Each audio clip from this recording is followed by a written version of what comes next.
Ndakuramukije rero nshuti nawe mugenzi uri kurakurikirana Ashali TV. Ashali TV hari kugira ngo izoze iragushikiriza ibiganiro byinshi bitandukanye.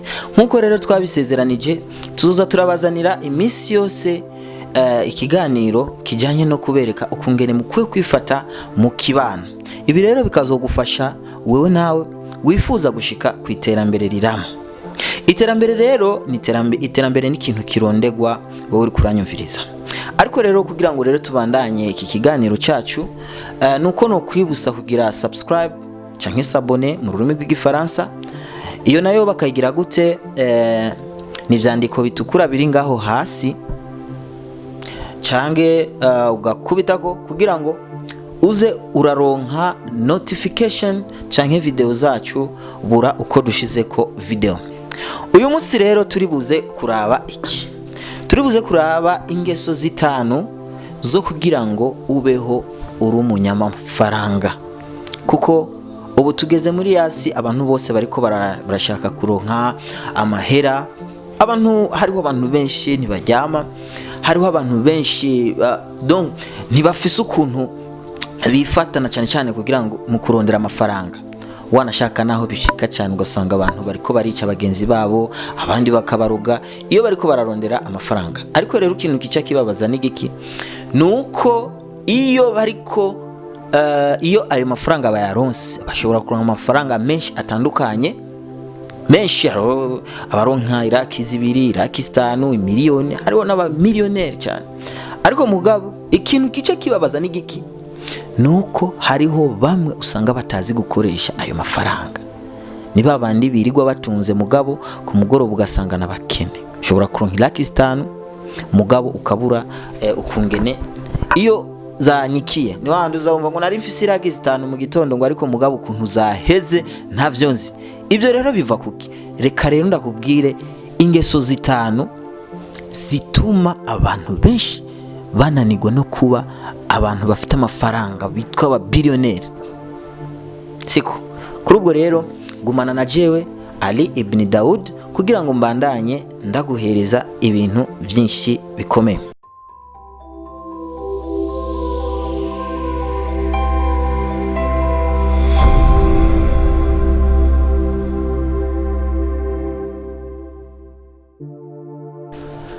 Nkuko rero nakubwiye rero wewe uri kurankurikirana, ingeso ya mbere yo kwirinda cyane kugira ngo ube umuntu afite amafaranga.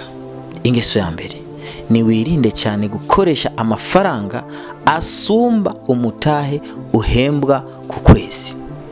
Aho nshatse kuvuga iki? Ushobora kubuhembwa amafaranga 300 ku kwezi mugabo ugasanga amafaranga ukoresha mu kwezi asumba wa mutahe ukoresha. Ibyo rero bigaca biva ku ngorane nyinshi zitandukanye, kunanigwa gushira ku rutonde ibintu bimwe uba ukoresha nko mu kwezi, canke ugasanga ubuze programme muri wewe gute ushobora gukoresha amafaranga. Aho rero ni hahandi usanga umuntu agumirira hahandi nyene ataterambere na rimwe ashika, kubera ko programme yo kungena ashobora gukoresha amafaranga yiwe ntagira. Kuri ubwo rero wewe uronse 300 ku kwezi, ni wige ukuntu ushobora gukoresha ayo mafaranga 3,300, kubera ko nutakoresha neza ayo mafaranga azorinda hera ataco akumariye. Kuri ubwo ni wige gukoresha amafaranga yawe. Kimba ari 300, wigore ukoresha amafaranga 150, mugabe aya yandi mafaranga 150 bisigaye ushire kuri konti canke ufise kese canke coffre-fort yawe ushiremo, kuko aya ni aheza kaza kugufasha iyo ugize ikibazo ukagwara cyangwa ugahura n'izindi mpanuka, ni yacagufasha. Kuko birabaje cyane gusanga umuntu yaronsa amafaranga mugabo ayo mafaranga akarinda hera atanurungoro na rumwe yabise kugira ngo bize bimufashe ejo. Rero bigaca bituma umuntu yamira mu bukene budasanzwe.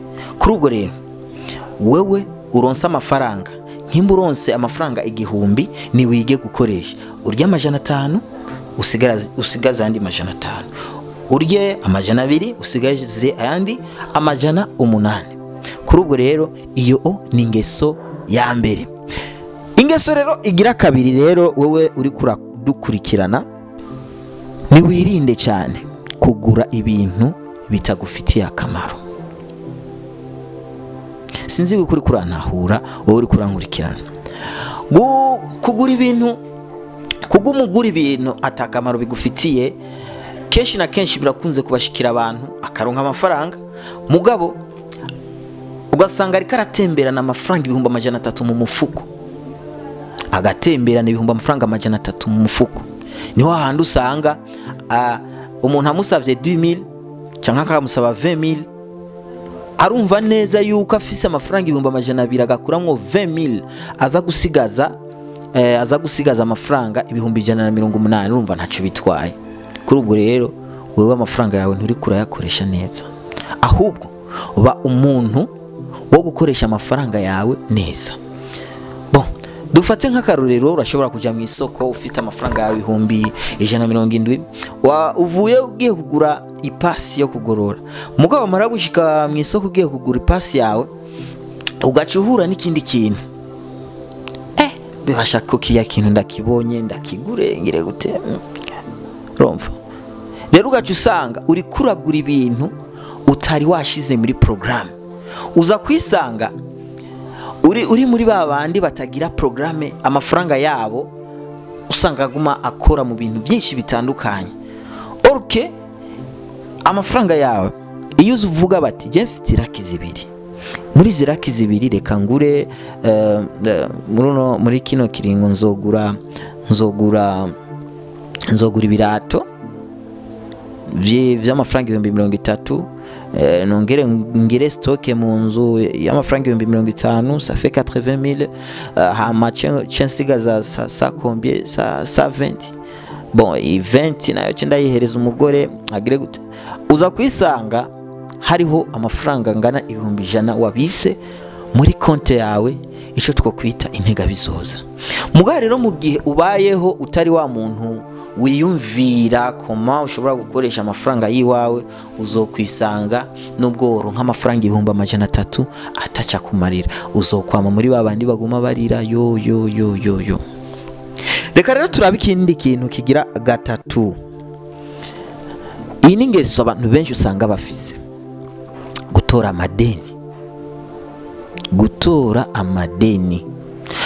Hari abantu batunzwe no kugira amadeni, wanashaka gatora ideni atahafise akura uburyo bwo kurisubiza.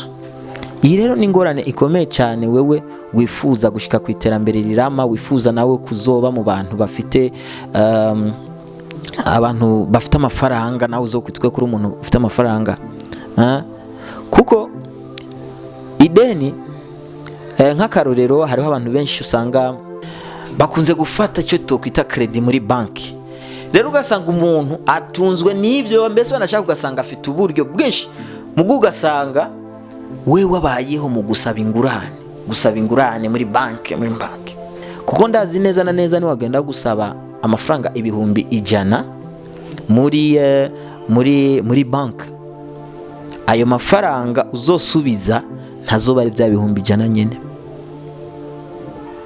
ntazoba ari amafaranga 100,000 nyene, azoba ari amafaranga n'amaburiburi nk'amafaranga 150 cyangwa 130 mugabivana. Rero ntushobora kwiyumvira mbe aya mafaranga 50,000 vyongereye ko ntiwiyumvire kintu wari kuyakoresha muri community yawe cyangwa mu muryango wawe, kintu yari gufasha. Rero ibi navyo nyene bituma umuntu gumuhomba. Mbese wanashaka kenshi bikunze kwigaragaza abantu kubera gutora amakredi muri banki, kubera kwaka ingurane barakunze kunanirwa no kuriha, ugaca usanga haraje banki iraje kwisubiza ibyayo bakakwaka inzu yawe. Kuri ubwo rero wewe wifuza gutera imbere, rekana n'ivyo. Kuko kandi karorero kamwe, hariho abantu bakunze kwaka imikopo idafise ikifatiyeko. Nubwo mvuze nkuko ntibisigura yuko kwaka umukopo ari ikintu kibi cyane, mugabo wake umukopo mu gihe bikenewe. wake umukopo amaze gupanga procedure zose je mbe umukopo kubera ndawusavye mbe basha nzowusubiza mu zihe nzira bizogenda gute, ntiwake umukopo utabona ukungene ushobora gusubiza uwo mukopo.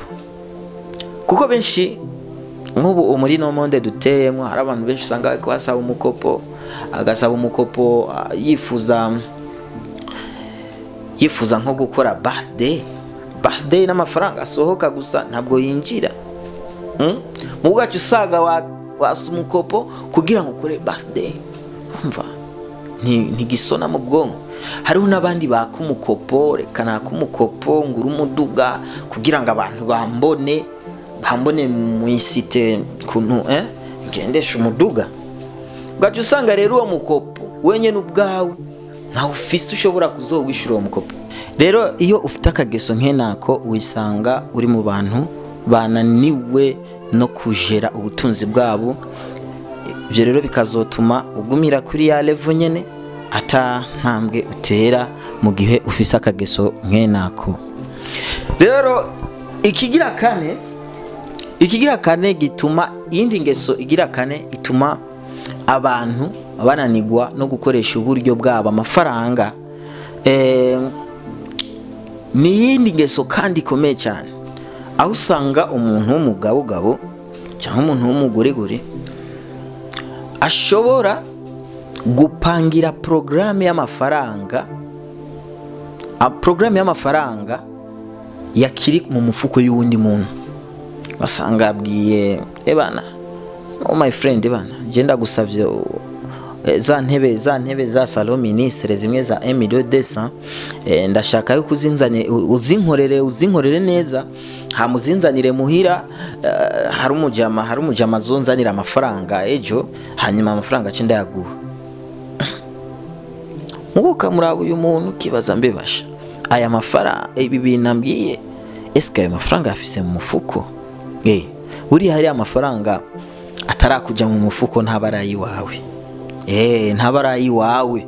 Kuri ubwo rero pangira umugambi amafaranga wamaze kuronka ngaha.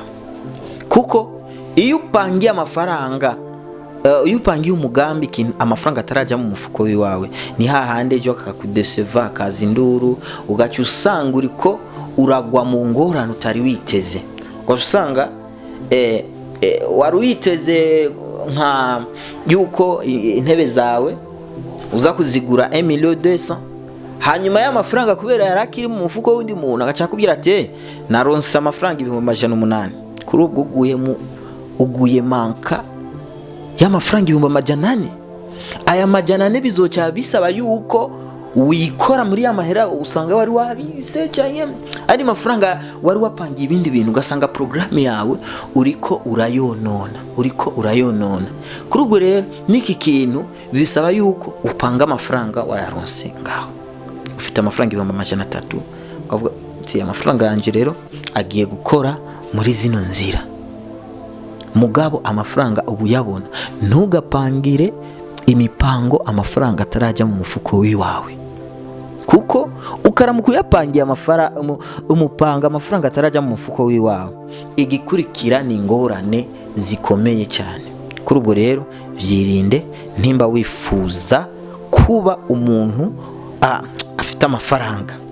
Sinzi ko umuntu ahura umuntu afite amafaranga. Umuntu afite amafaranga ni wa muntu atarari inzara, atajyama hanze, no kuvuga donc burya buntu buto usanga ashoboye kubwifasha wenyene ubwiwe. Ico kintu rero tucirinde cyane, mucirinde ndacirinde n'abandi bose bacirinde. Icya gatanu rero aricyo cyanyuma, kuko twabwiye ko ari ingeso zitanu zituma ingeso zitanu zo kwirinda kugira ngo ushobore kuba umuntu yitwa umunyamafaranga. Ikintu rero kigira gatanu ni kugira budget. Twige kugira budget y'ibintu. Abagabo bige kugira budget, abagore bige kugira budget. Urashobora gusanga umugore muzima mu nzu afashe 30,000 bien 50,000, akagenda mu isoko ata budget ya nimwe afise. nukuvuga icyo bahura cyose mwibarabara aragura cyose aragura cyose.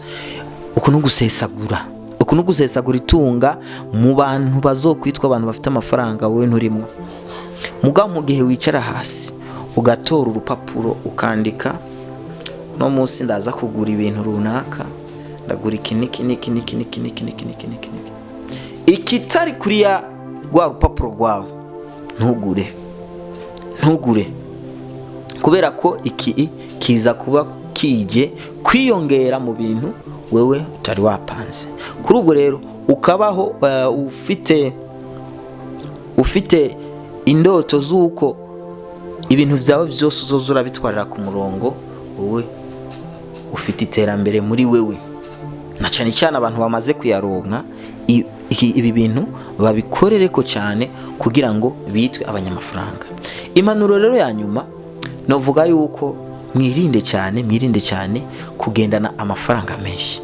Ugiye mu isoko ugiye kugura impuzu, genda utekeye amafaranga yo kugura impuzu, ariko ushireko n'utundi duhera dukiya. Mugabo never ntutware amahera yose.